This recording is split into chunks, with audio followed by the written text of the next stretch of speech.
Harry Potter Reborn, a second chance to defeat Voldemort and save his loved ones. Please like, share, and subscribe. Episode 1, The End. A young man is lying on the ground of a destroyed castle.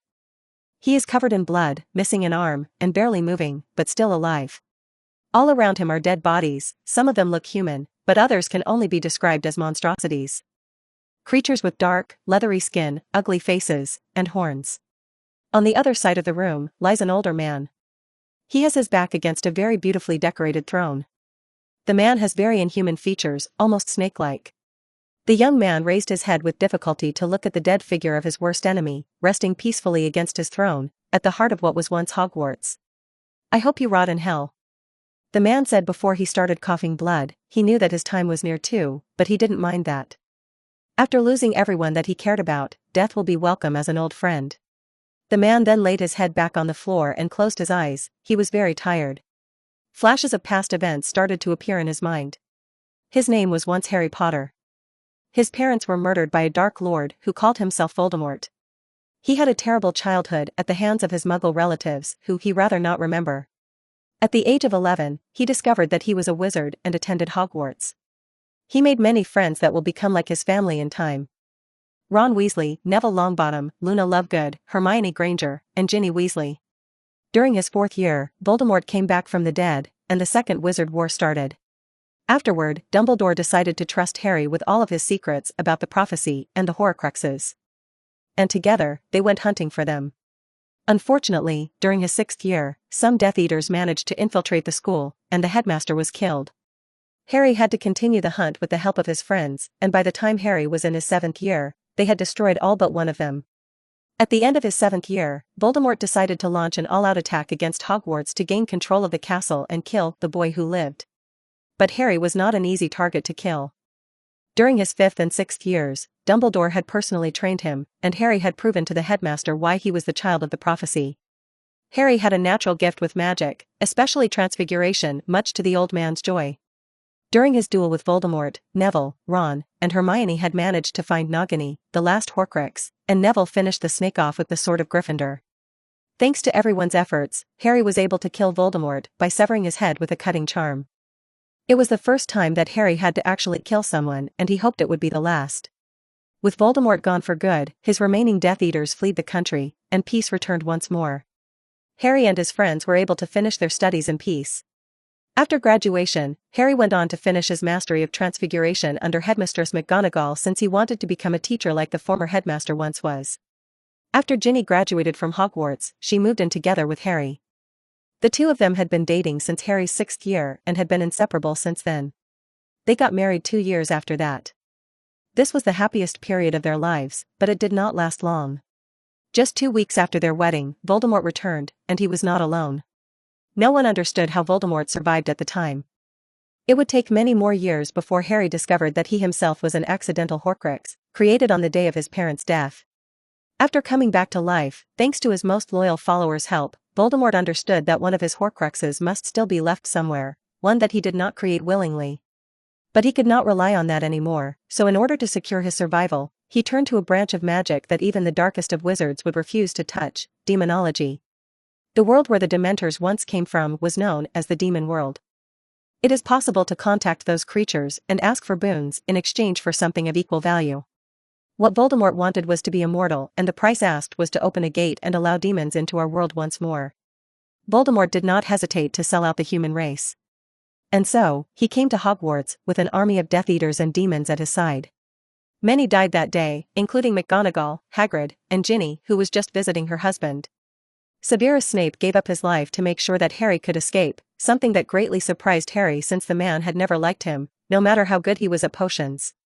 The war started once more, and it was clear from the beginning that it was very one-sided. The demons were too powerful and too numerous. Voldemort had also grown in power, and even Harry was not his match anymore. After 20 years of war and losing everyone he cared about, Harry made one last-ditch attempt to at least kill Voldemort. The Statute of Secrecy was broken years back, and the Muggles were doing a good job at killing the demons. Harry thought that if he could get rid of Voldemort, the world would have a chance of survival.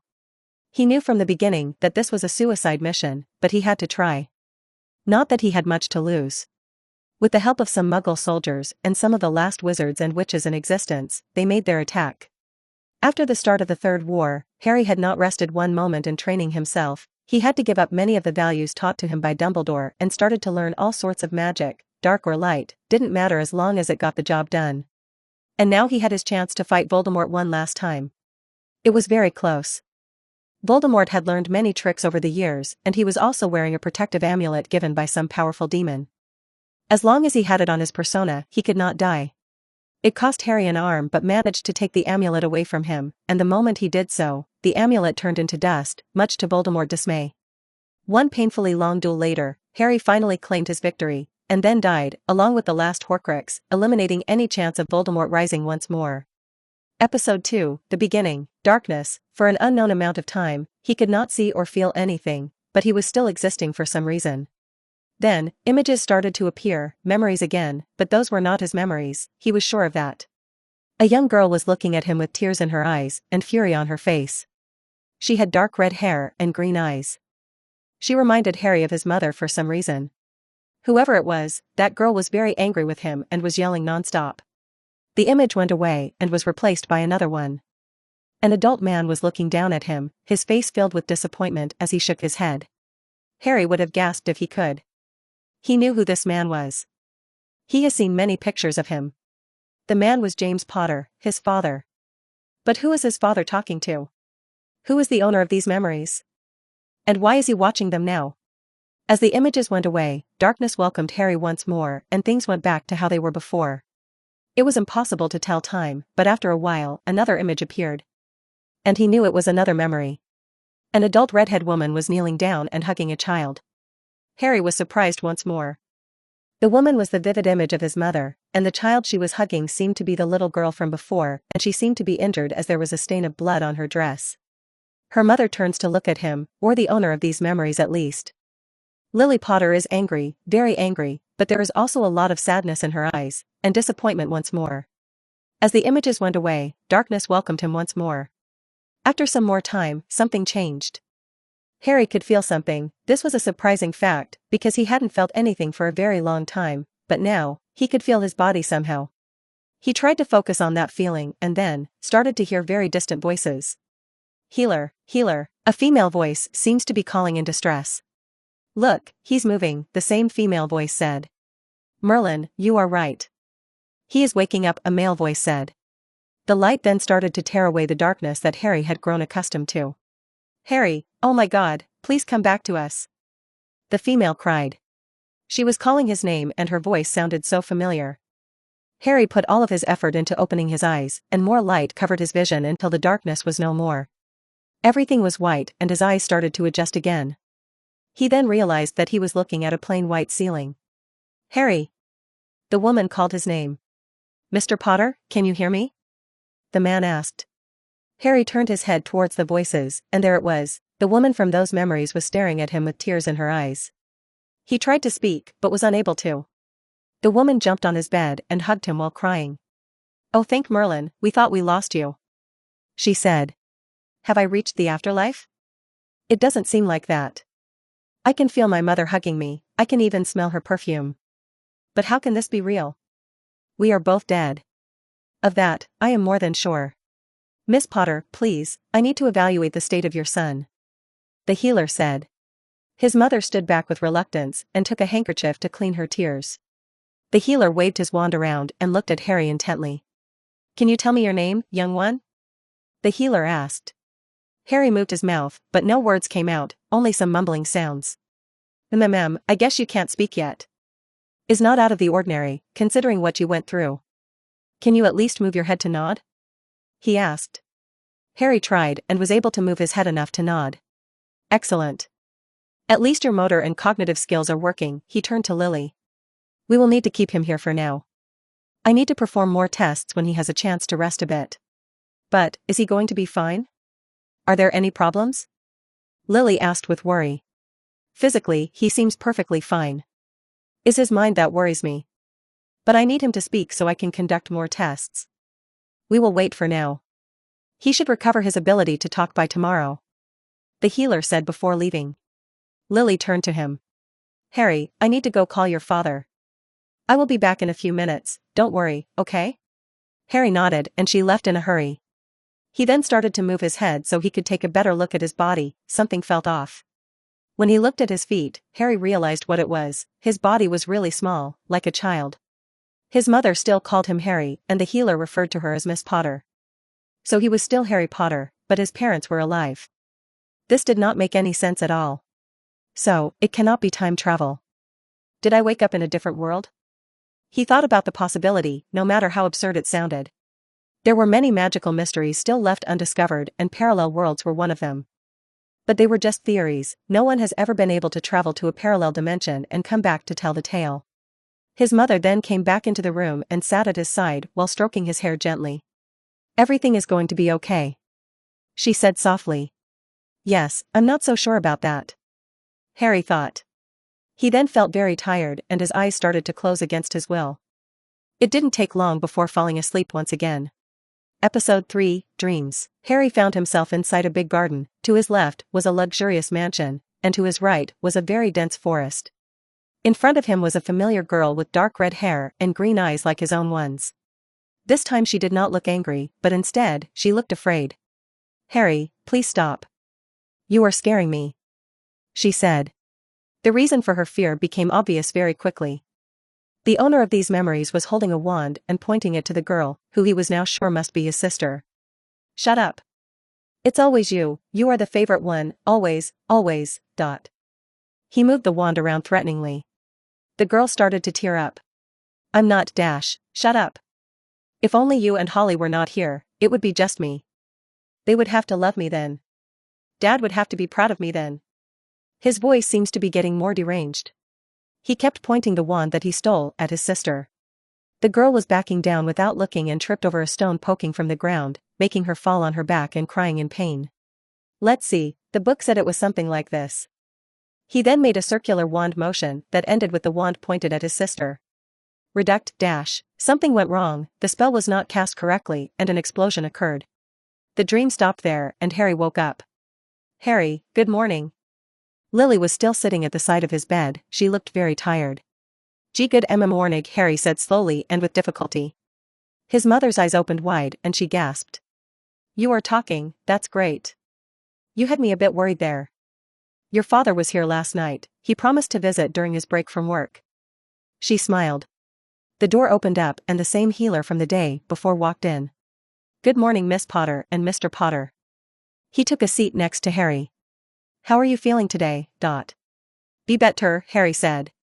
"I see." He then pulled a potion.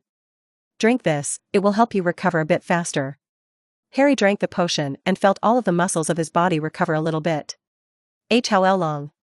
Harry said. "We'll get to that. But first I need to ask you some questions." The healer pulled up a small book of notes and a quill.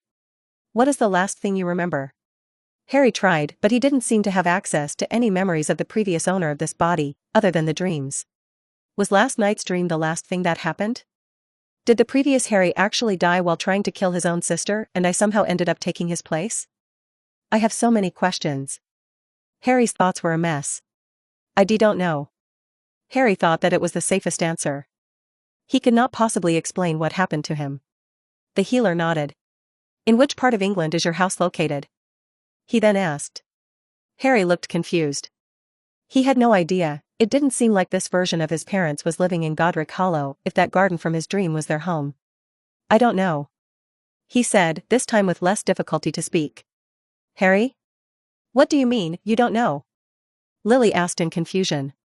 "Miss Potter, please, let me continue," the healer said, and his mother backed down. "What about an easy one? What is your mother's name?" he asked. "Lily Potter," Harry answered quickly. "What about your father?" "James Potter," the healer nodded. "What is your sister's name?" he asked. Harry looked troubled once more. "Crap, I think one of her names was mentioned in the dream, but I cannot remember it. It was something with H." "I forgot," Harry said, looking a bit ashamed. His mother gasped and looked at Harry with worry, but did not interrupt the healer. "I see, one last question. What is your date of birth?" he asked. This one, Harry knew well. "July 31. 1980, Harry answered. His mother looked at him with concern once more and Harry didn't understand why. The healer frowned. That's not what I have written here. Miss Potter? The healer turned to Lily for clarification. It's actually July 5, 1980, she said. Very well. I'll be back in a bit. The healer stood from his chair and started to walk towards the door. Lily approached him and whispered. Is there something wrong with him? Why can't he remember those things? It's still too early to say. I need to consult with a colleague of mine. Now, if you excuse me. The healer made his way out of the room. Lily turned to Harry and tried to give him a reassuring smile, but it was obvious that she was very worried. Sometime later, James Potter arrived at the hospital and came into the room. When he looked at his son, Harry could tell that his father was happy to see him, but also very angry. James. Lily went to greet her husband and the two of them hugged. Hey, Lil. How is he? He whispered. The healer is still doing some tests, but for now, just talk to him, Lily said, not wanting to discuss her son's condition in front of him. James approached Harry's bed and sat down. Hi son, how do you feel? James greeted with mixed feelings. I guess he knows what the other Harry did to end up in the hospital. If I remember correctly, James Potter was an Auror before being killed. Harry concluded. I'm feeling fine, Dad. He said slowly. The potion the healer gave him was doing effect and his difficulty speaking was vanishing. Before James had a chance to say anything else, the door opened again and two men entered. One was the healer that previously attended Harry.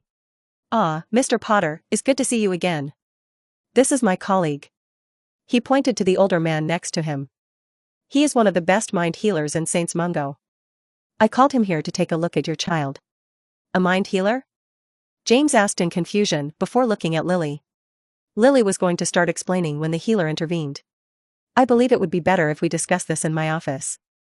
Giving a passing glance at Harry. My colleague will perform an evaluation of your son's state in the meantime. James nodded and followed the healer.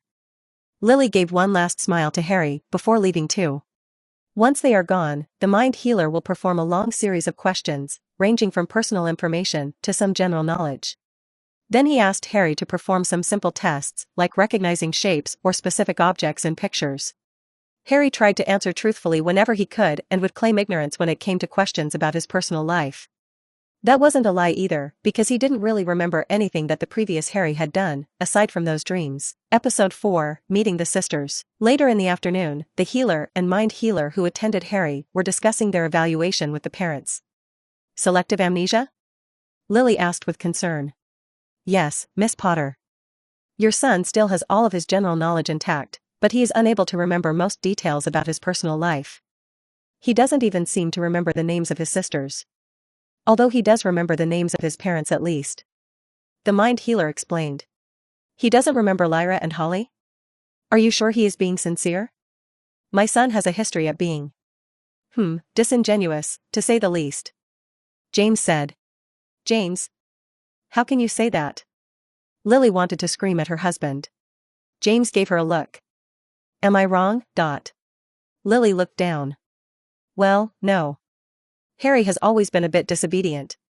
The healer looked at the couple, but didn't say anything. The mind healer then spoke. Mr. Potter, I have been a mind healer for almost 40 years. If anyone is lying to me, I would know, especially a child. No, your son was telling the truth, and my diagnosis is correct, I can assure you of that. Then, what do we do? Is he going to recover those memories? Lily asked. You can take him home, there is no more reason to keep him here. Just be mindful that he may need a reminder of even some basic things, like where is his room or who are his friends. As for recovering his memories, I would say it's unlikely, but the mind of a child is very resilient, he will adapt in no time, you'll see. The mind healer said. Oh, one more thing, Miss and Mr. Potter. The healer said, and everyone turned to face him. Don't be too surprised if your son's personality changes a bit. Is a normal side effect in cases of amnesia. After all, our memories and experiences are what often defines our personality. That would be good news. Mumbled James. Harry had finally a chance to take a good look at himself when he was changing his clothes, before leaving for home. He looked almost exactly the same as he remembered looking at the age of 10. Just without the malnourishment and with better clothes. What called his attention the most was the lack of a scar on his forehead. He could not help but wonder how different this world was from his original one, but could not do anything at the moment. His mother noticed Harry moving his hair and touching his forehead. "Is everything okay, Harry? Does your head hurt?" she asked. Harry stopped and looked at her. "Yes, everything is fine. He will have to find an opportunity to find out what important changes this world has." "Are you ready, Harry?" his mother asked while extending her hand. Harry nodded and grabbed it. "You remember apparition, right?" she asked softly, and Harry nodded once more. Lily lifted her wand and they were gone from the entrance of Saints Mungo. The three of them appeared in front of a huge mansion that Harry did not recognize. "We live here? I don't remember the Potter family being this rich. My trust vault barely had enough to buy a small house. Did the goblins hide another vault from me? Harry wondered if this house even existed in the other world. Lily and James looked at Harry and noticed the surprised expression he was making. "Don't remember the house?" James asked, still somewhat doubtful if his son was pulling some sick prank, as it would not be the first time. Harry shook his head. "Sorry. It's okay, dear, let's go inside," Lily said reassuringly. They made their way through the mansion until they reached a big living room with very expensive-looking decorations. Two girls were lying on a comfortable leather couch. The older one seemed to have reading a book to the younger one. The moment they heard the steps, they both turned around. "Mommy, Daddy." The young one jumped from the couch and started running towards James and Lily. James knelt down and hugged his daughter. "Hello, love. I'm sorry we're arrived a bit late," James said with a smile. The older girl approached too to greet her parents, but she obviously had more restraint. "Mom, Dad," she smiled at them. Then looked at her brother. "Harry," she said with badly contained disdain. Harry gave a sad smile. He knew that earning the trust of this family was going to be difficult, especially for his older sister. "Hi. This is Lyra, she is 1 year younger than you, Harry." Lily placed a hand on her shoulder. "And the little one is Holly, she will be 5 in 1 month." Harry looked at his new sisters. Lyra was the same as in his dreams, she had dark red hair, green eyes, and his mother's nose. She looked like a miniature version of Lily Potter, with darker hair. The young one had black hair and hazel eyes, she had obviously inherited most of her looks from James Potter. The two girls looked at their mother in confusion about why was she introducing them to their brother. "There is something you need to know. Your brother is suffering from something called selective amnesia. That means that he remembers some things, but doesn't remember others," Lily explained. "And he doesn't remember us? He is obviously lying to not get in trouble." Lyra spat the words. "No, the mind healer assured us that he was telling the truth," James added, even though he also had his doubts. Lyra looked at Harry with obvious anger. "Well, I don't believe you. You have always been a liar." She separated from her mother and stormed out of the living room. "You will have to forgive her, Harry, you may not remember it, but you were always a bit mean to her in the past," Lily said to her son. "A bit? James raised an eyebrow and Lily gave him a stare that said, "You are not helping." Holly approached Harry and looked up at him. "You don't remember Holly?" she asked innocently. Harry knelt down to stay at his sister's height. "I'm sorry, little one. But, I would love to get to know you all over again." Harry smiled and ruffled her hair. Holly giggled while James and Lily were looking with shock on their faces, their son had never behaved so cheerfully with anyone. He always seems angry or stressed. Episode 5, Settling Down. After his mother gave him a quick tour of the house, Harry was led to his room. The moment he entered, he was immediately shocked. The bedroom was huge, there was a king-sized bed on one side, a wooden desk with a leather chair, several chests with gold decorations and runic protections, a big wardrobe, many other seemingly expensive things, like a fireplace.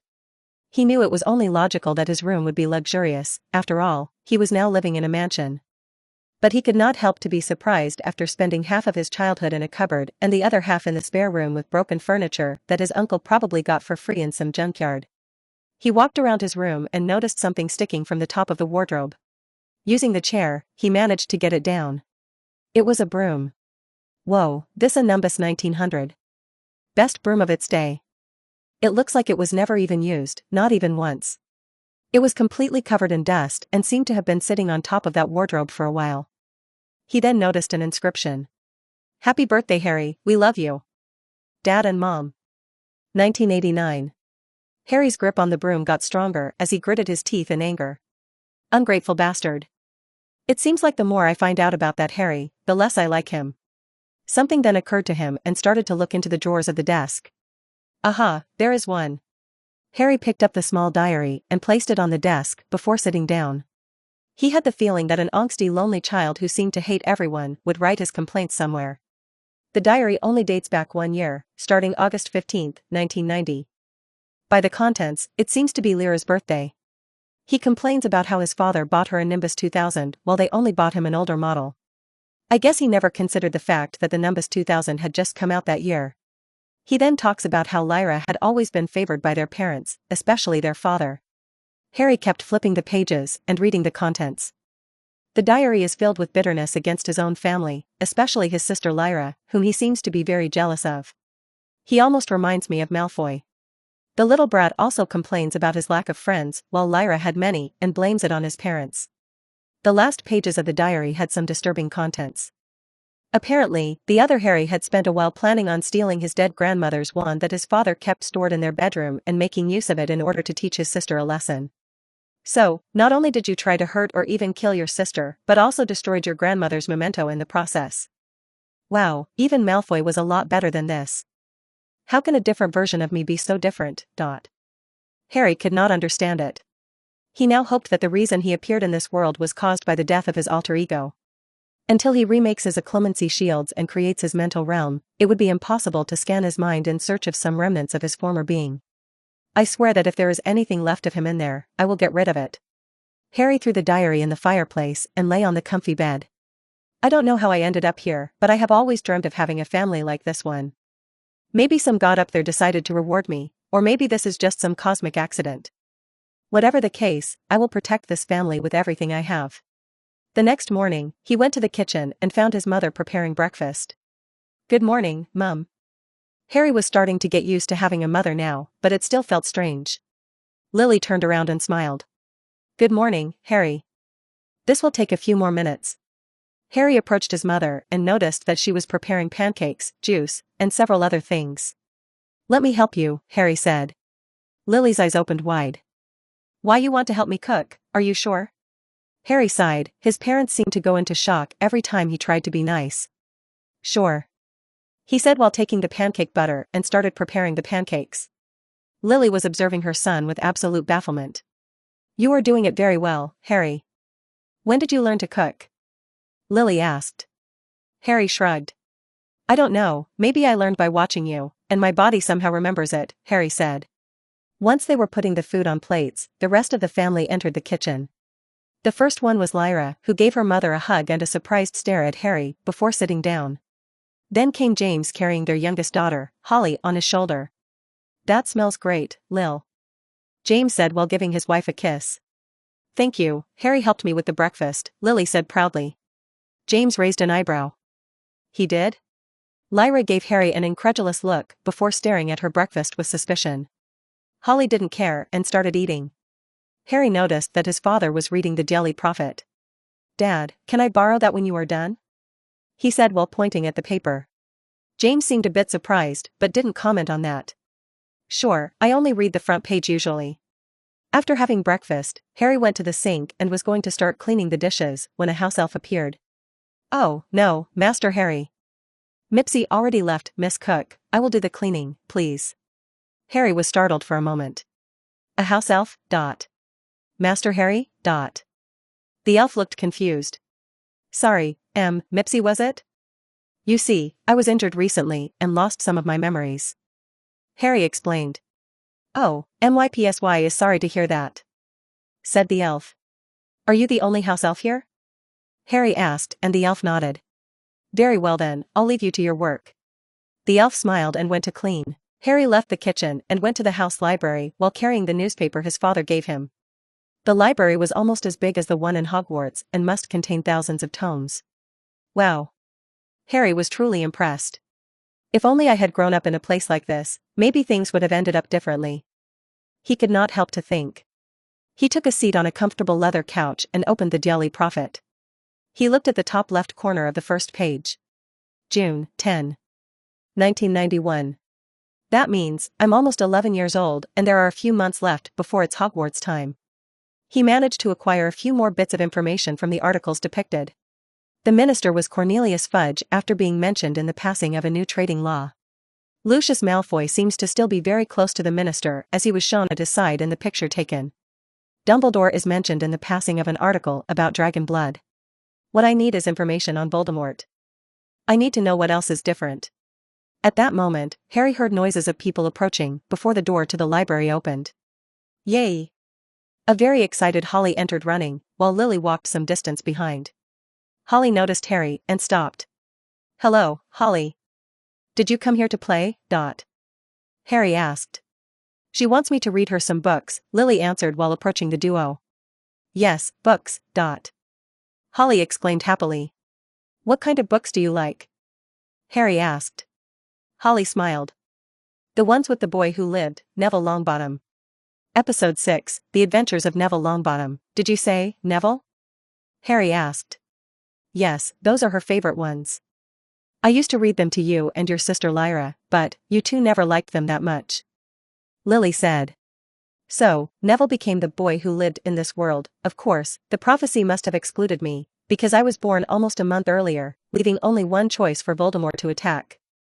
When Harry was pondering about the changes in this world and how to gain more information, he suddenly had an idea. Holly, you must have a lot of books about the boy who lived, right? Harry asked his little sister. Holly's eyes illuminated with enthusiasm. I have lots. Holly took Harry's hand and started to lead him towards one of the bookshelves. Lily was watching the interaction with a smile. In the past, Harry had never shown any interest in his little sister. Kids are able to quickly understand when they are not wanted, so Holly never tried to interact with Harry that much either. She must have felt the change in Harry. Lily thought. Once Harry got closer to the shelf, he spotted a lot of books with very colorful covers and the name of Neville Longbottom followed by all sorts of crazy titles. Neville Longbottom and the Hydra of 9 Heads. Neville Longbottom and his trusty red dragon. Neville Longbottom and his magical castle. Wow, did I also have all of that stuff back in my old world? I remember Ginny mentioned some of the books about me she read as a child. But she was too embarrassed about that part of her childhood to go into more details. Harry looked as Holly rushed to a shelf and started to look for something to read. He also started to look around looking for something more historical and less fantastical. On the upper part of the shelf, he found something interesting. The Boy Who Lived and the Downfall of the Dark Lord. Harry picked up the book and started reading the contents. Holly finally decided on a book and brought it to her mother to read it. Let's see. Neville Longbottom was born, blah blah blah. Oh, there it is. On the night of October 31st, 1981, the Dark Lord attacked personally the Longbottom household.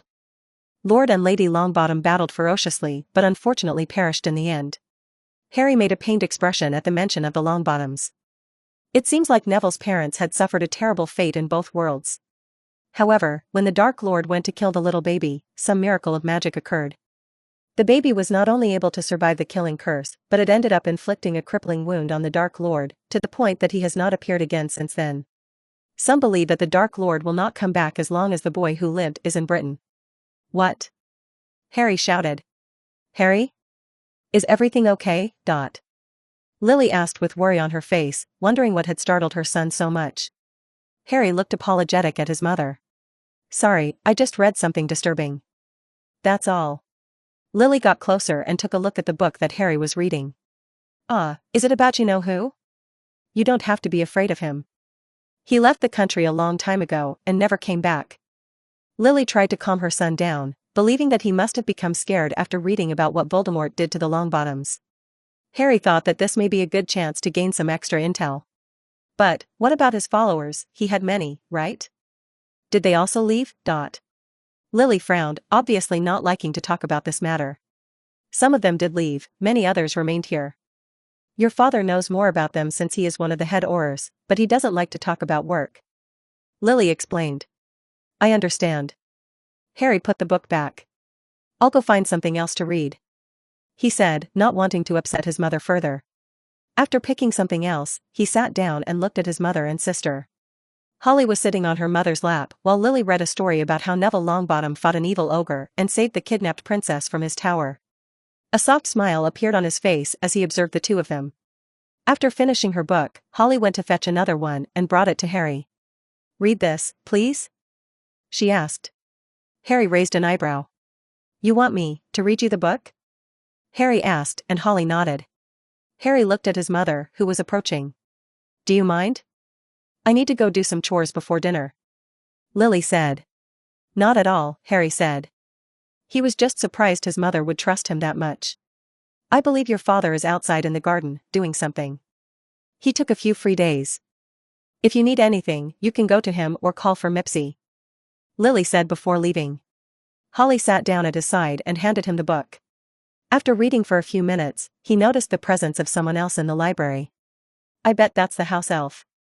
Mother must have asked her to keep an eye on us, he thought. Harry wasn't really offended.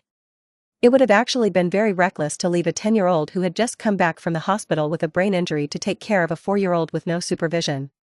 Harry ignored the presence of the elf and continued reading for a while. He then noticed Holly started to yawn. Must be nap time, he thought. Mipsy, you can come out, Harry said out loud. The elf appeared in front of them. Master Harry knew I was there? The elf asked. Never mind that. Help me carry my sister to her room so she can sleep, Harry said while picking up Holly, who was starting to close her eyes. He noticed the elf using magic to make her lighter and easier to carry. He thanked the elf and followed her. After leaving his sister in her room with Mipsy, Harry decided to take a walk through the gardens. The moment he went outside, he caught a glimpse of people standing on the grassy field. Right, she said that father would be here, Harry thought. His father and Lyra were holding flying brooms, and his father seemed to be giving her some instructions. They saw him approach and turned to him. Lyra immediately frowned while his father just seemed a bit surprised. Hi there, do you mind if I join your flying practice? Harry asked. Episode 7, Flying Practice, you want to fly? I thought you didn't like it that much, James said. Harry shrugged. I guess I changed my mind. So, can I? James smiled. Sure you can. Do you remember where your broom is? You know, the one we got you 2 years ago. Yes, I'll go get it. Harry turned around and left for his room. James looked at his daughter, who was making an angry expression.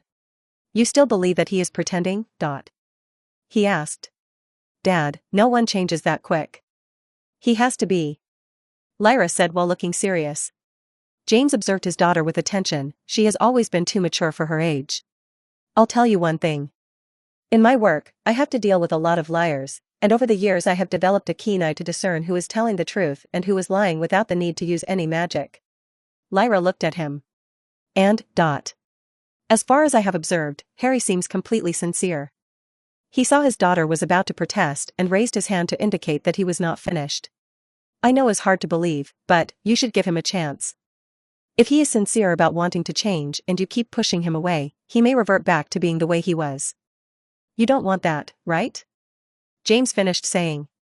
Lyra did not raise any complaints, but she still didn't seem completely convinced. She has been attacked and deceived by her brother too many times in the past. She had wished on many occasions for her brother to change, to become at least tolerable to be around. But this change was just too much, too sudden and hard to believe. Harry came back with his broom in hand. All right, let's get to flying. Hold down, champ, let me see that broom. I need to make sure it's in good condition to fly since it hasn't been used for so long, James said while taking the broom. He observed the broom carefully. Did you clean it up? James asked. The broom looked impeccable and well cared for. This morning. So, can I use it? James handed the broom to Harry. Yes, it seems in good condition. But let's go slow. I don't know if you remember what happened 2 years ago, James told Harry, and this one shook his head. James sighed. Well, you were very excited about flying a broom at first, but you didn't listen to my advice and decided to fly away recklessly. In the end, you crashed against a tree, broke one arm, and didn't want to touch the broom again. Yes, you were always saying that flying was stupid. Lyra grinned. So that's why he left the broom there, covered in dust. Harry just smiled at her, ignoring her childish taunt. Well, let's try again then. Lyra was surprised by the lack of a bitter response as usual, but didn't say anything else. James got into position. Okay, Harry, get onto the broom and start to ascend slowly. Remember, you need to focus on the broom and deliver the order in a calm and focused manner. Harry did as he was told. As much as he wanted to shoot into the sky, he decided that it would be better to show a slower progression, and not give his father a heart attack in the process. Harry started to gain altitude slowly, with his father at his side. Very well, Harry. This is high enough, let's stop here and start to move forward. James said. Oh, Merlin, this is going to be so dull. Harry thought. Lyra seemed to agree as she started to fly away from the duo at great speed. Don't go too far, Lyra. Stay inside the property limits. James said in a commanding tone, and Lyra responded with an annoyed, I know, Dad. Harry and James started to fly around the garden very slowly and only a few feet off the ground. My first flying lesson in Hogwarts was more exciting than this. Harry could not help to think, but kept his patience and continued with the exercise. At least he could get a good view of the house and its surroundings. The house itself was not as massive as he first thought. He was more impressed with how isolated the house was. All around it was a grassy plain, and in the distance, he could see a thick forest that extended in all directions. A closer inspection was needed, but at first glance, it looked like the grassy fields were indicating the limits of the wards. If that was the case, this property was around half the size of Hogwarts.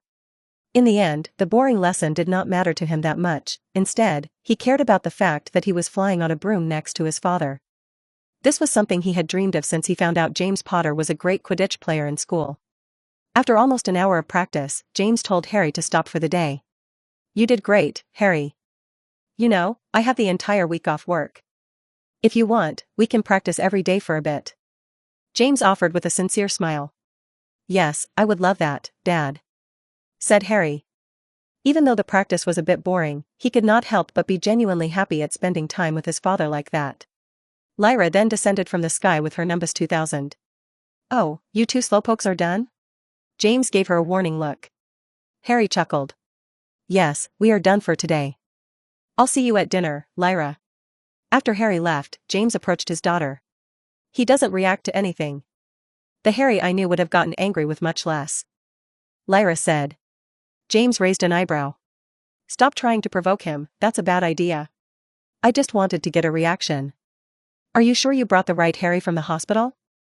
Lyra asked. Episode 8, Findings. Harry was slowly getting used to his new life. It seems like his parents were beginning to believe that he had changed for the better and was not going back to his old self. He had gotten very close to his youngest sister, Holly. She was very fun to be around and always cheerful. His other sister, Lyra, is still distant, but at least, she has stopped trying to provoke him. Harry didn't mind and just found her attempts entertaining, to be honest. After all, it was just a 9-year-old using childish insults against someone who had gone through 2 wars. It would be needed a lot more than that to provoke him into action. Harry had spent a great deal of his time exploring the library, looking for any useful information or anything that he could have missed. He will not let his guard down after finding out that Voldemort is still alive even if he is hiding in a different country. Using old newspapers that thankfully Mipsy kept stored and some new history books about the recent war, he had managed to gather a lot of information.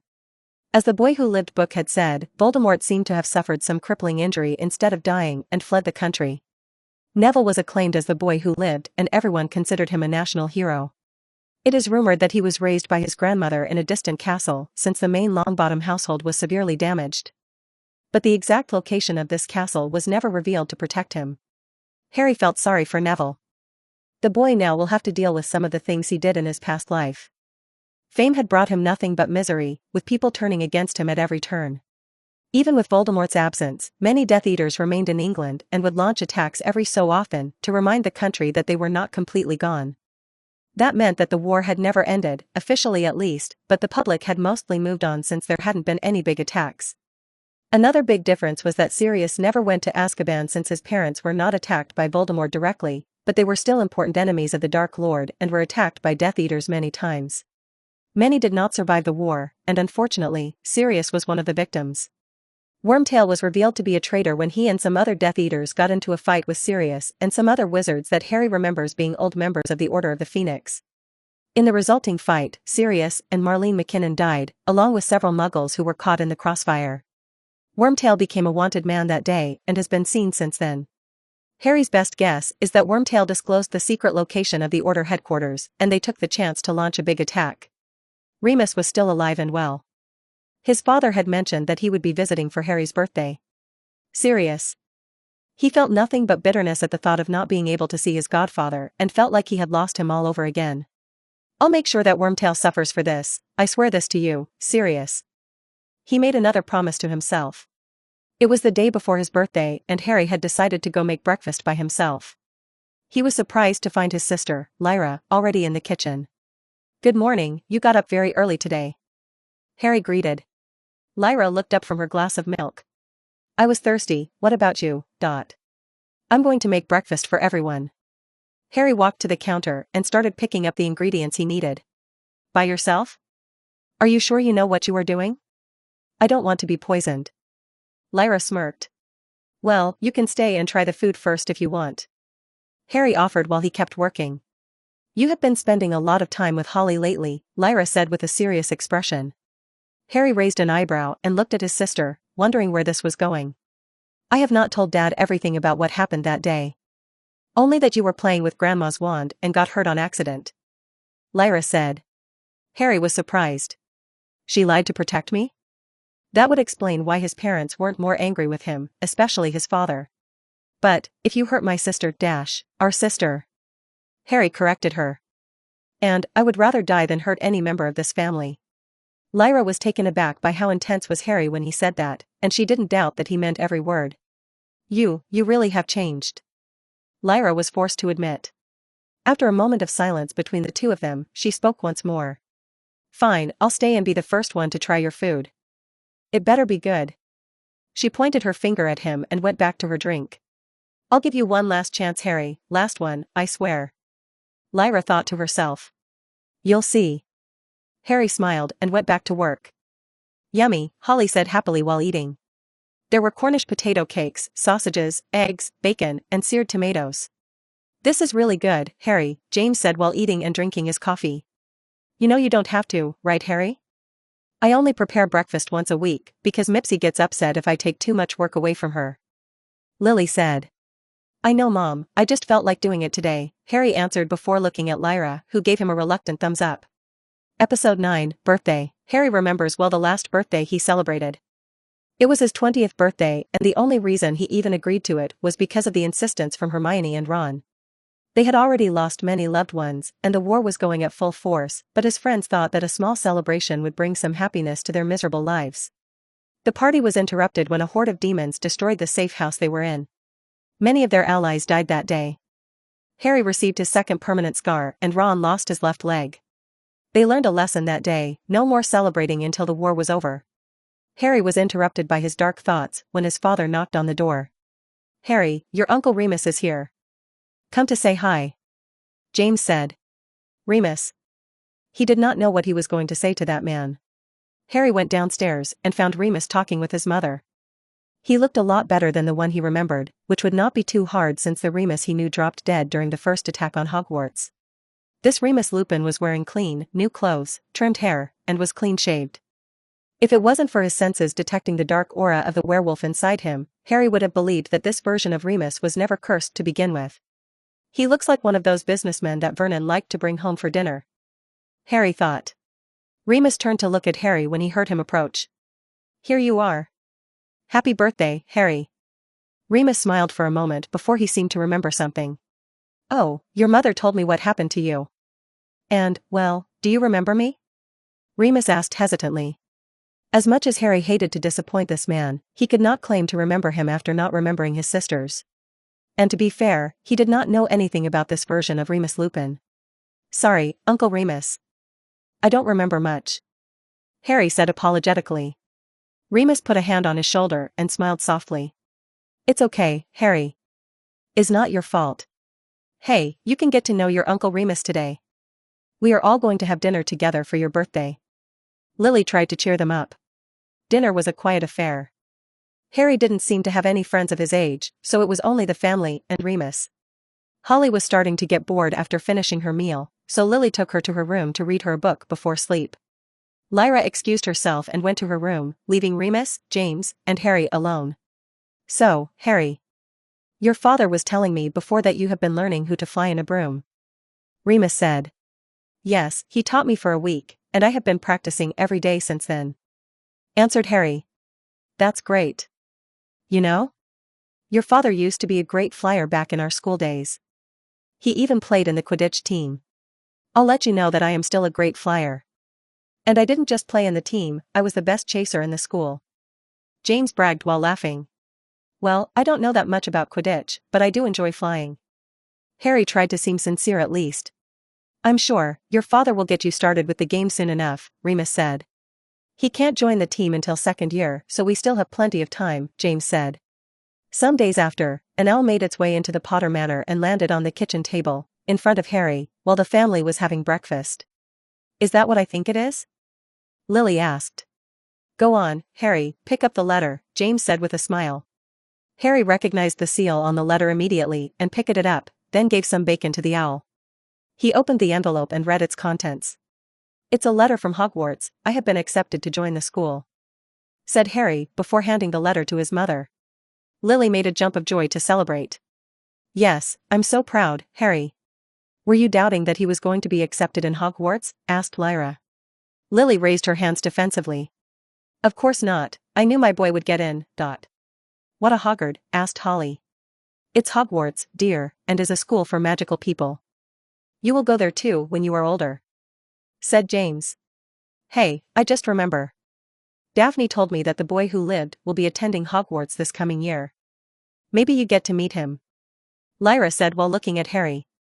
Really, can I meet him too? Said Holly excitedly. Daphne, not, it can't be that one. Harry looked at his little sister. I'm sure you'll meet him one day, but when you do, just treat him normally, okay? I'm sure he doesn't like this whole boy who lived stuff. Why wouldn't he like being famous? Wondered Lyra. I hope that this Neville is as good as the one I knew, Harry thought. He may have been a bit clumsy at first, but over the years, Neville proved himself to be a competent and brave wizard. He fought valiantly at his side to the end, never giving up. You talk like you know him already, said Lyra with suspicion. Harry reacted quickly. I don't. But he had a very hard life. And I'm sure he doesn't like to be reminded of what he lost. Lyra looked surprised, she hadn't thought about that, but it was true that Britain's hero had lost his family during the Dark Lord attack, and calling him the boy who lived was just a reminder of that day. You talk like an old man. She ended up shouting like the child she was. Those are very wise words, Harry, his mother said with admiration.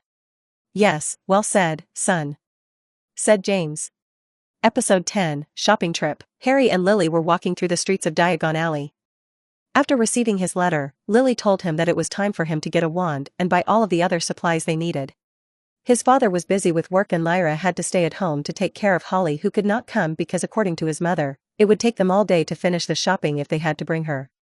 Besides, Holly's birthday would be shortly before his trip to Hogwarts, so his mother wanted to take the chance to buy her a good present. Harry, on the other hand, was just enjoying spending some time with his mother alone.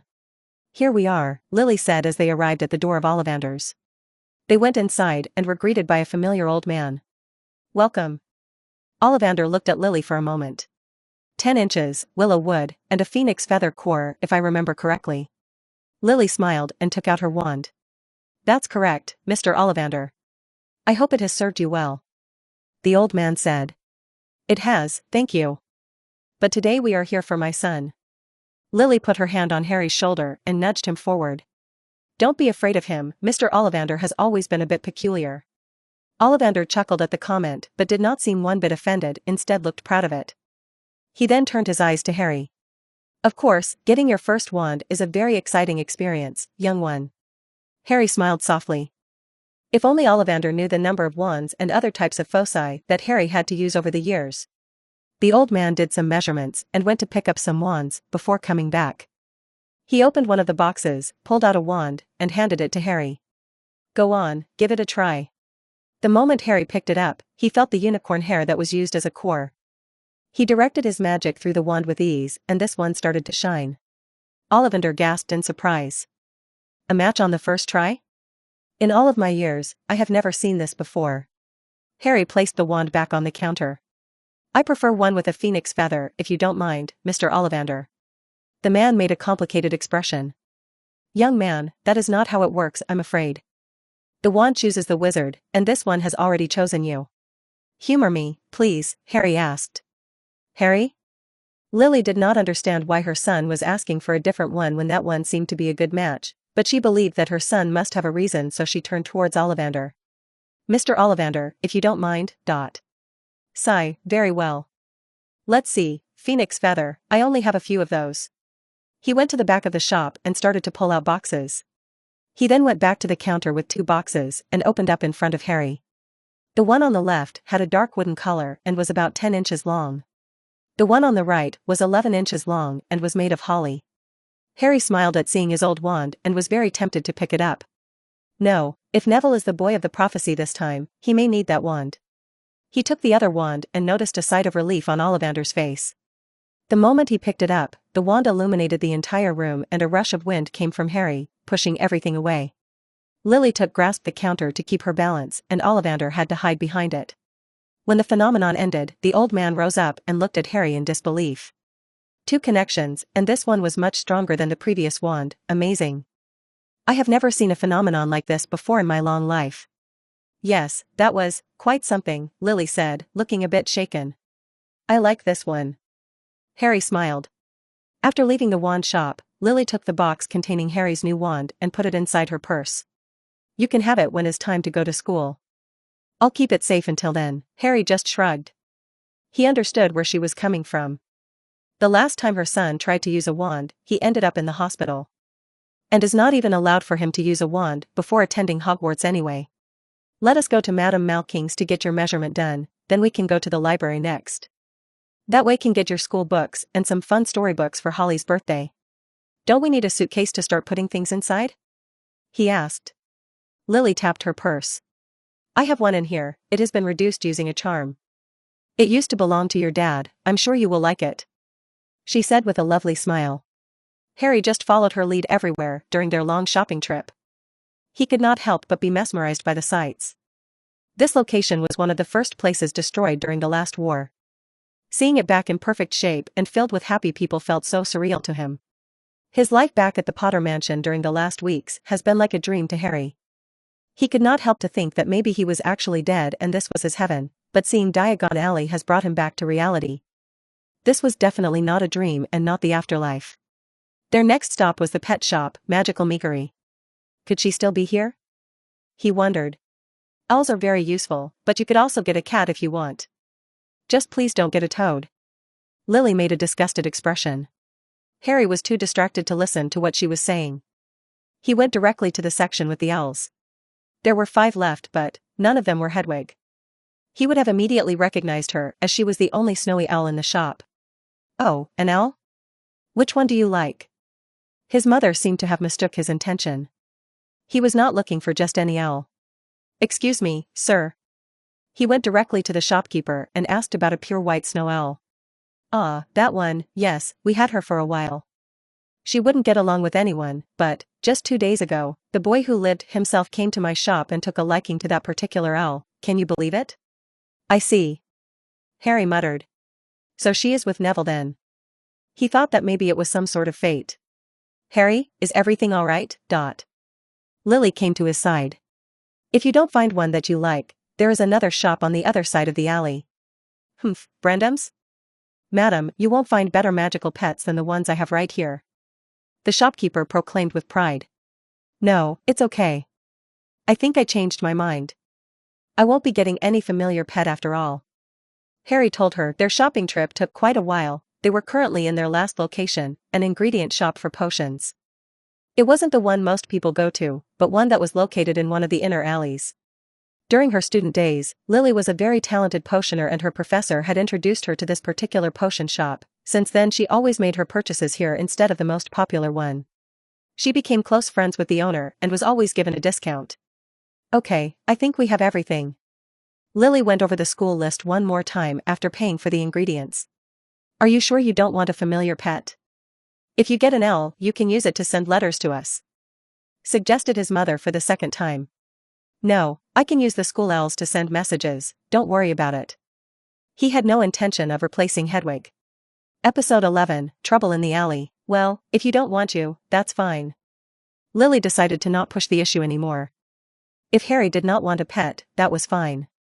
Maybe he will change his mind after Lyra gets one next year, she thought. By the time the mother and son duo left the ingredients shop, the sky was already starting to turn dark. Oh my, we took a bit too long for this shopping trip, said Lily while looking upwards. That's because you wasted 2 hours in the potion shop chatting with the owner and browsing ingredients. Not to mention how long it took to find a present for Holly. Harry wanted to complain. There was little light left in the alley, soon the magical candles all around Diagon Alley would turn on and many shops would start to close, leaving only some bars and restaurants. Their current location was a short distance away from the main street and not considered a dangerous place by any means, but for some reason, Harry could not help to have a bad feeling as soon as they left behind the door of the shop. Over the years, he had learned to trust his instincts as they were honed over many battles, and this has saved him many times. We should hurry back to the main street. Harry looked around while they were walking. Lily looked at her son. It's okay, sweetie. I know it's a bit dark now, but this alley is very safe and there are always plenty of people around. But as she looked, she realized there was no one. Her expression changed, her kind smile replaced by the focused face of someone who had faced danger many times before. When she heard steps behind her, her wand was already out. Stupefy. A red speck of light came out of her wand and impacted the body of a masked man wearing dark robes that Lily immediately recognized. Oh no, Harry, stay behind me. Don't just turn around, we are surrounded, said Harry in a calm voice. Avada Kedavra. Harry pushed his mother out of the way just as a green light passed by. Lily saw this happen and held herself against a wall in the narrow street, having a hard time processing how close she had come to dying. She could now clearly notice that there were 5 assailants in total. 2 behind, one of which was now unconscious thanks to her spell from before, and 3 more on the other side of the alley. You idiot. We need her alive. The tallest one in the group spoke with authority. So, he immediately revealed who was the one in charge and what their mission was. I have to admit, I have grown accustomed to being the target. This is kind of new. But also troublesome. Harry considered for a moment how to act. He acknowledged that his mother was a powerful witch, but she won't be able to fight against 4 opponents while being surrounded in this narrow alley. Spells started to rain on her while completely ignoring Harry, as none of the Death Eaters considered him a threat at all. Lily did an admirable job of defending herself from the assault while keeping an eye on her son. She may even be able to escape, had she been by herself. Harry saw a nasty fire-type curse approach Lily while she was busy deflecting another curse and decided to intervene. He created a wandless Protego shield to stop the spell, but it was not enough to completely block the magic. Ah! Lily yelped in pain as her hand was burned and her wand turned into cinders, leaving only the phoenix feather that Ollivander used as the core levitating slowly to the ground. Lily lost her balance and fell with her back against the wall while clutching her injured hand. TSK, this body lacks the power to perform wandless magic correctly. Harry admonished himself for not putting more force onto the shield. Got her. Finally. The Death Eaters celebrated in joy. Harry moved to Lily's side and examined her wound. She had some second-degree burns, nothing that a bit of magic could not fix in a few minutes. Harry, run to the main street. She looked at him with pain and despair. He had seen that look before, and he did not like seeing it on his mother. Someone was going to suffer a lot from this. Harry focused on circulating his magic and constructing the spell with utmost care. The palm of his hand gained a white shine to it, indicating his success. I can do this much without a wand at least. He lamented his lack of preparation for the current situation. He placed his hand on his mother's shoulder, and before this one was able to speak again, Lily felt an overpowering wish to fall asleep. Harry observed his mother as she closed her eyes. He did not want her to see what he was about to do to these men. If I did the spell correctly, her memory should be fuzzy when she wakes up. What happened? Did she pass out from the shock or something? The attackers did not understand why his mother went unconscious all of a sudden. Harry took their moment of confusion to grab the phoenix feather from the remains of her mother's wand and held it in his right hand. He knew that it would be pointless to put his hand inside his mother's bag to retrieve his own wand. Those bags have strong security measures to prevent anyone but the owner from retrieving the objects inside, and it will take too long to crack open. Maybe I should have asked her to give me the wand or to take the wand for herself. Well, too late for that now. This will do. He held the feather between extended 2 fingers and wrapped it around them, forming an improvised wand of sorts. Wands are easy to break, so one has to learn some tricks like this to survive. I won't be able to cast anything too complex like transfiguration, but I should manage some elemental magic at least. What do we do with the kid? One of them asked. Take him out, commanded the leader. The one next to him looked to his side. You go get him, Casey. I don't like brats. Fuck, don't say my name, Kyle. Novices. Harry would have smiled had the situation been different. Episode 12, Glimpse. There were 4 hostile targets in total. 3 in front of him and 1 behind. The alley was narrow, so there wasn't much space to dodge and get past them. Not that escaping was an option to begin with. He glanced at his unconscious mother. Priority is to protect her and second to eliminate the targets. If I take care of the one at the back, I can then act as a shield against the rest. One of the men in the front was calmly approaching Harry with his wand in hand while the rest waited. This gives me a better chance. Let's start with him. Please don't hurt me, Mr. Harry used his best acting skills to make a desperate expression and begged the approaching man. The masked man called Kyle let out a chuckle. Sorry brat, you just got unlucky. Being born to that mudblood traitor. His voice was juvenile. Harry determined that he must not be much older than 18. They are using new graduates for grunt work, not that surprising, I guess.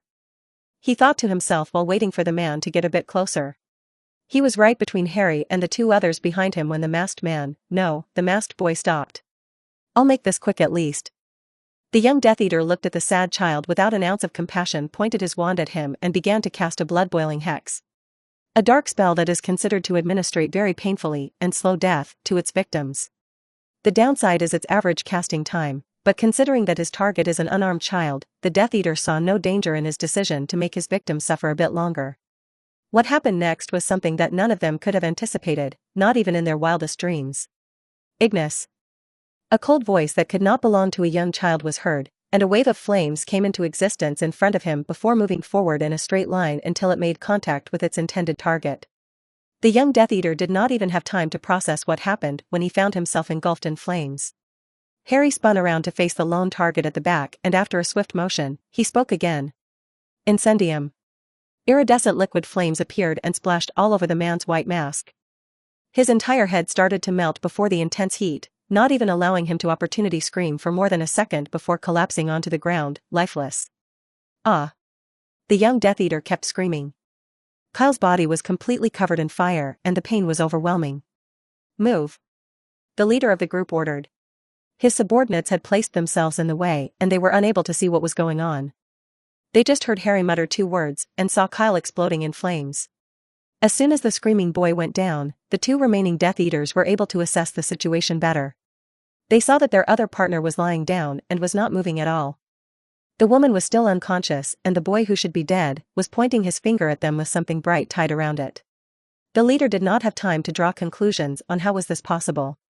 How could a little unarmed child kill 2 of his men, no matter how young and inexperienced they were?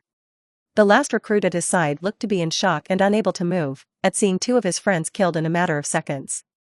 This is no time to hesitate. The leader was already pointing his wand at the child. If that's even a child. The words already coming out of his lips. The words that he has said so many times over the years.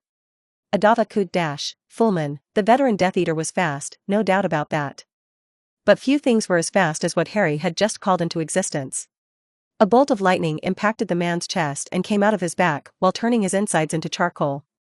The young Death Eater at his side was not hit by the lighting directly but was unfortunately close enough for an arc of lighting to jump into his body. The electrical discharge was not very strong, but it was more than enough to stop his hearth. Harry frowned at the display. Those spells that he had just used should have caused a lot more damage than they did. How weak, I'll have to do something about that. His displeasure, however, did not last long. He looked at the hand that was holding the phoenix feather and saw how badly burned it was. This was a natural side effect of using your own flesh and bones as the casing for the wand core. Had his spell been a bit more powerful, Harry would have likely lost his entire hand. As he went to take another step, a sharp pain traveled through his body like a shock. He immediately recognized this particular pain. He had suffered from it a few times in the past, but never this quick. Damn it, just 3 lousy spells and my magic reserves are nearly exhausted. The sound of steps could be heard and Harry knew that he had little time before people arrived here.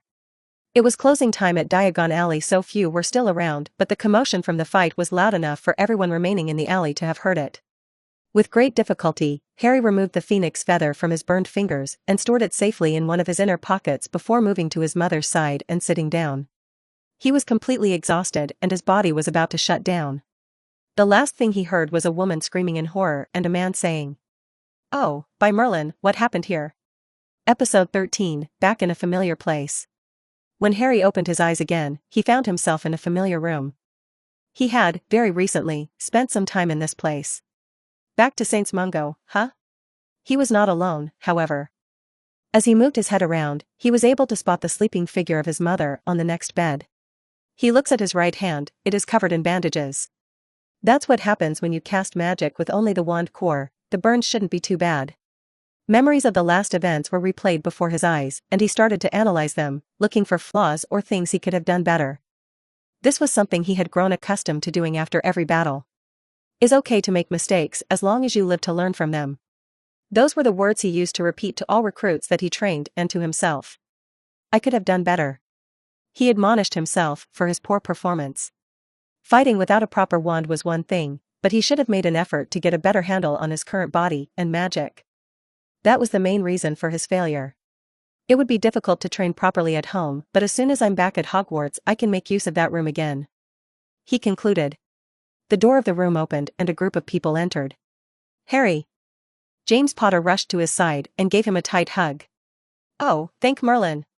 He wanted to tell the man that he had only suffered from some magical exhaustion and a burned hand and that it was no big deal, but decided to hold himself and kept silent. How are you feeling, are you okay? His father asked, face filled with worry. Despite the many disappointments he had suffered at the hands of his son, he could not help but care for him. I'm fine, Dad. His eyes moved to the next bed. How is Mom? She got her hand a bit burned but is nothing serious. She is just sleeping now, she was very tired. James did his best to not make a big deal out of it for the sake of Harry. One of the two men who came into the room with his father spoke. James, I need to, you know. He seemed hesitant to speak, like he was afraid of offending his father. He was wearing Auror robes and a bag. Harry could already imagine what he wanted. The other one was an older man wearing a white robe. Before any of that, I need to examine my patient, he said with a disapproving frown. The old healer walked to Harry and smiled at him. Good morning, Mr. Potter. How are you feeling? He asked while performing some mild scans with his wand. Harry wanted to roll his eyes at all the unnecessary medical attention. I feel fine, Mr. Healer. Just a mild discomfort on my right hand. Yes, I will give you an ointment for that, your hand should be good as new by tomorrow. He waved his wand around a few more times, before nodding. Everything seems in order, Mr. Potter, so, can I take him home? Asked James. Call me when your wife wakes up so I can give her another check and then you can all go home, said the healer before walking to the door. So. The Auror approached a few more steps and looked at James. His father gave the Auror a serious look before going back to Harry. Son, this person right here is one of my coworkers. He needs to ask you a few questions about what happened yesterday in the alley.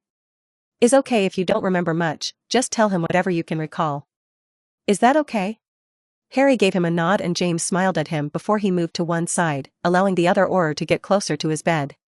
Hello, Harry. I'm Will, a friend of your dad. I just need to ask you a few questions, it will be quick. You went yesterday shopping with your mom. We know that the last shop you visited was an ingredient shop in one of the inner alleyways. What happened next? He made his best impression of the confused child. It was dark, we were walking and then, Mom got very nervous, some masked men started casting spells at Mom. She got burned and then she fell, and then they threw something at me and my hand started to hurt, and... Yes, and what happened next? Did someone else come to help you? The Auror asked. I see. They just want to know who killed the Death Eaters, since there is no chance that an unarmed 11-year-old could have anything to do with that. Yes, someone wearing a dark robe appeared and started fighting against the bad guys. Both James and Will became very attentive at the mention of the dark-robed individual. What can you tell us about this person? Asked the Auror. I can tell you that it was a man, by the voice, but I could not see his face, it was very dark and he was wearing a hood. I see. Both Will and James looked disappointed.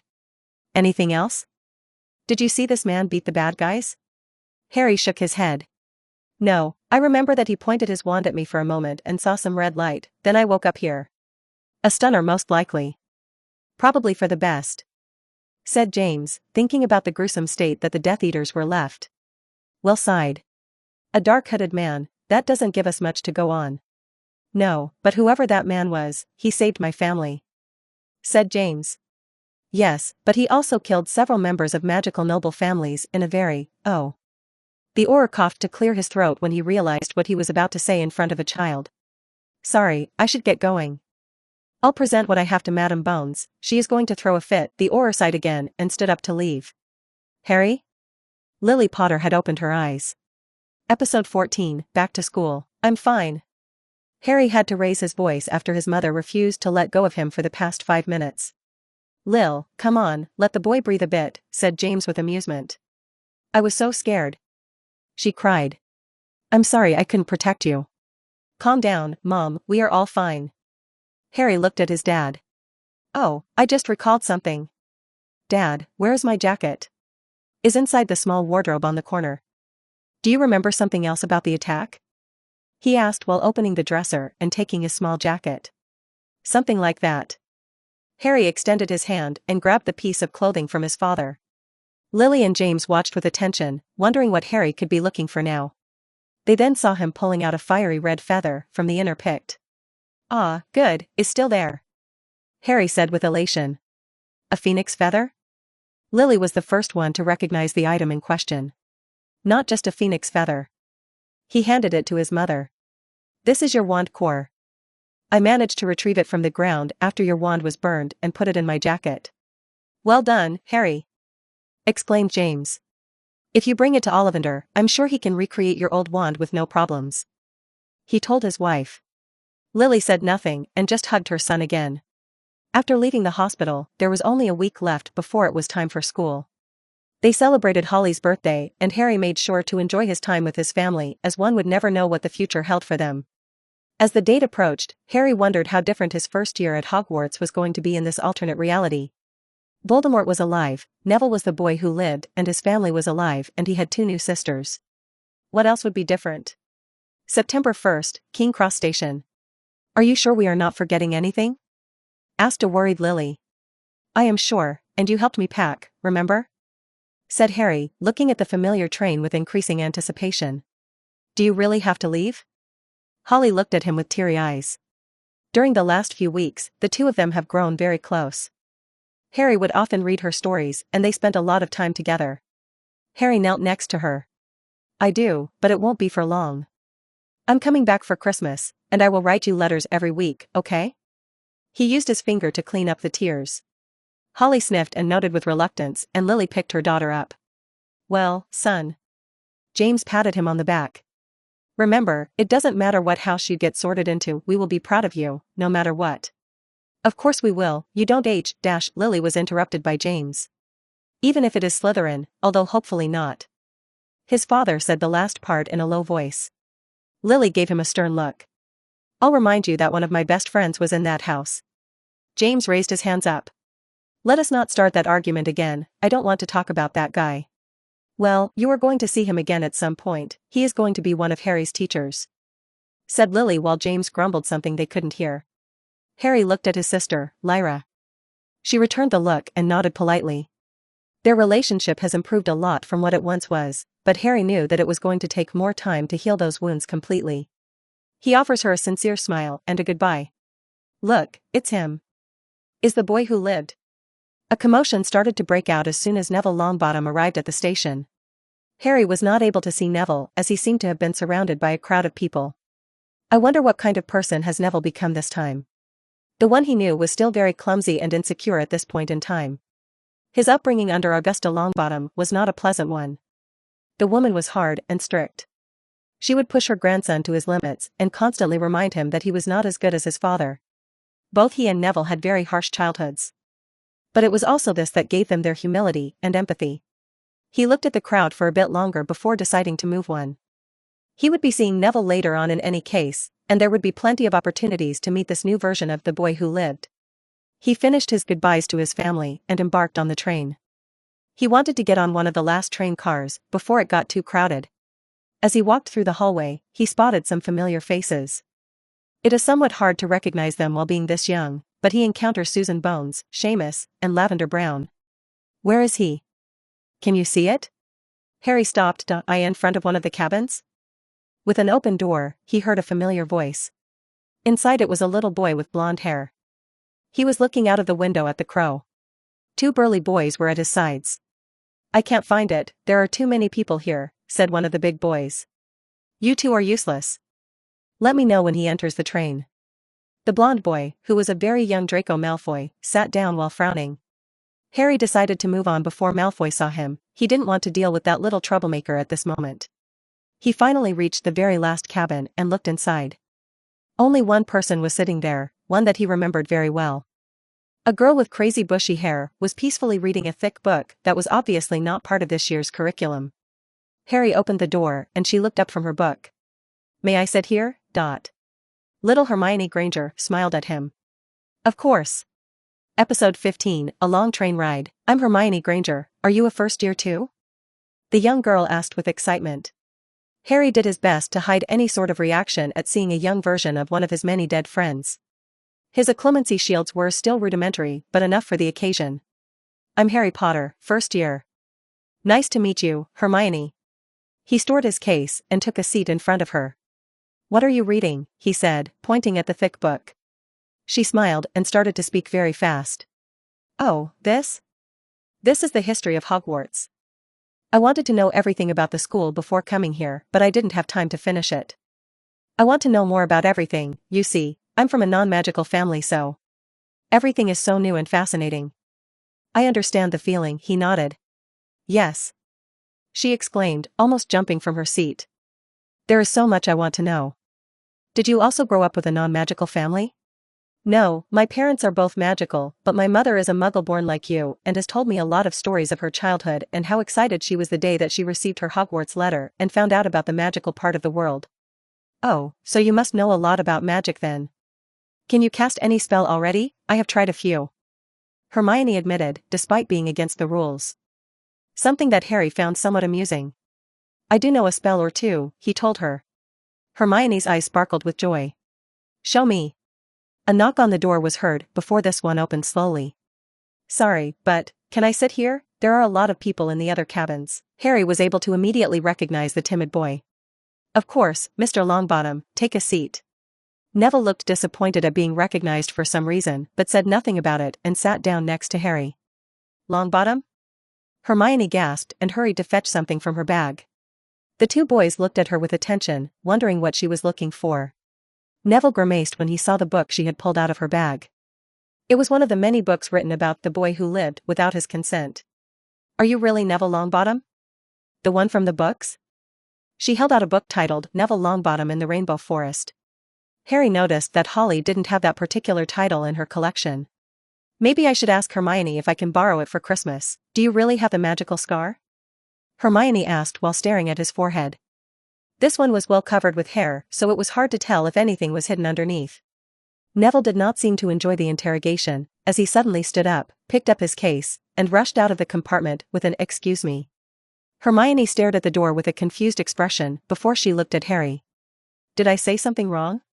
He wanted to roll his eyes at the comment. Was she really this clueless at this age? Harry decided to just shrug. Who knows? Maybe he is just timid. Telling her at this point would just serve to make her mad, and he'd rather not deal with that. She will have to learn some tact later on, for her own good. The train started moving, and not even a minute later, the door was slammed open, this time without a knock. A redhead boy stared at them, carefully observing their features. He then frowned, obviously displeased with the result. Have you guys seen Neville Longbottom? My brothers told me they saw him coming here. Yes, he was here. But left a few minutes ago, answered Hermione. Oh, blast it. Ron looked back at the corridor, probably considering if it was worth the effort, going back for another round of barging into every compartment. Can I sit here? He eventually said. Of course you can. It's not like we have the seats reserved or anything, commented Harry. The redhead boy smiled and sat down next to Harry. So, how is he? He asked with excitement. How is who? Harry asked back even though he already knew who Ron was asking about. Neville Longbottom, of course. Is he as amazing as the books say? Ron exclaimed loudly. Shouldn't you introduce yourself at least? Is basic manners. Hermione started at Ron with a disapproving frown. Oh, right. I'm Ron Weasley. Hermione Granger. Harry Potter. Nice to dash. Wait, Potter? Are you related to Lyra Potter? Ron asked. I am. She is my little sister, why? Harry asked, wondering why Ron knew about his sister and what their relationship was. Crap, I'm already thinking like an overprotective older brother.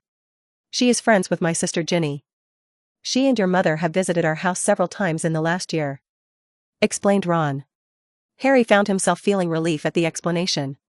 Mother did mention that Lyra had a few friends that she visited often, and Ginny had the same age, so I guess it makes sense. Right, I didn't know about that. Now, tell me about him. Ron demanded. Did you see his scar? Did he look rich and famous to you? How did he defeat you-know-who? Oh my god, did I sound like that? No wonder he ran away. Hermione looked genuinely upset now.